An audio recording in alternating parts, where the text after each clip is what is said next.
Hello, my name is Hoyita Wiley, and I will be talking about the child abuse and neglect that is in North Carolina. North Carolina defines child abuse and neglect as the physical aspect is any child younger than 18 who is found to be a minor of human trafficking or whose parent or guardian or custodial parent does any of the following.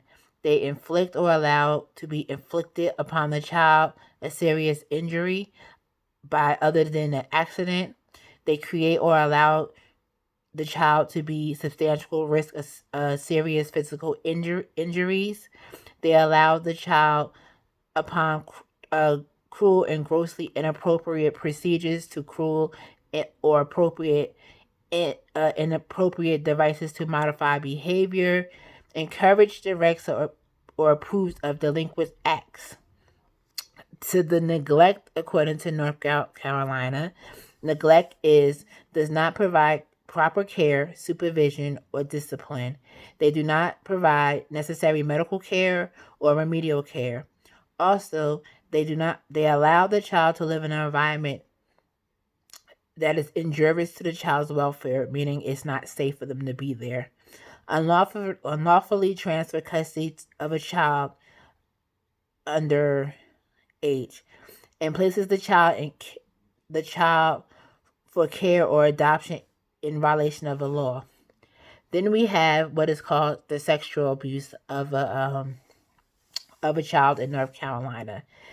And what that means is if the child is forcible rape, statutory rape of a child by an adult, forcible sex offenders, statutory sexual offenders by a child by an adult, or sexual activities by a substitute parent or custodian, sexual activity with a student, unsafe sale, surrender, or purchase of a minor, a crime of nature of incest, having photographs, slides, or any other kind of motion pictures of a juvenile, distributing of materials of juveniles in a sexual manner, displaying or disseminating materials that are harmful to a juvenile, promoting the prostitution of juvenile, aka also known as human trafficking, and taking indecent liberties with the juvenile.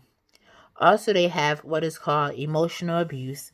The term emotional abuse juvenile is between a young child that is young and and an adult as 18 whose parent, guardian, custodian, or caregiver creates or allows to be created serious emotional damage to the child.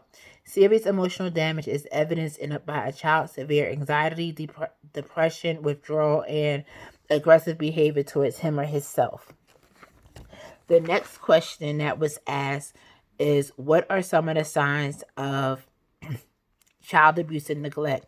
Well, signs of emotional abuse are sometimes the children are excessively withdrawn, they are fearful and anxious about doing something wrong, and they have a hard time or they might not be attached to their caregiver.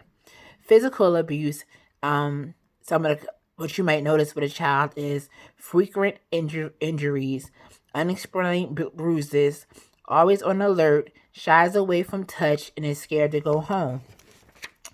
And child neglect. The child's clothing are usually ill-fitting, they're dirty, and they have a smell. Their hygiene is bad, and they are frequently late or missing school. With sexual abuse, the child may have trouble walking or sitting. They displays knowledge of sexual activities at a young age. They would not want to change around their peers if they're in gym and they have to change their clothes. And they frequently run away from school. Another question was, which professions are required to report suspected child abuse and neglect? In North Carolina, any mandate reporter has to report it, meaning i.e. a counselor, social worker, police people, clergy, anybody of that nature is pretty much considered a mandate reporter. And the procedure of filing a report in North Carolina you would have to file a report at you have to file a report at the North Carolina Child and Protection Agency or at the director of the Department of Social Services in the county where the child lives at. And then, what is the penalty for not reporting a child abuse or crime? In North Carolina, it's actually no kind of penalty that I saw when I was researching it, that if you don't report it, I guess they will not do nothing. So that's what I learned about child abuse and the different laws in North Carolina. Thank you.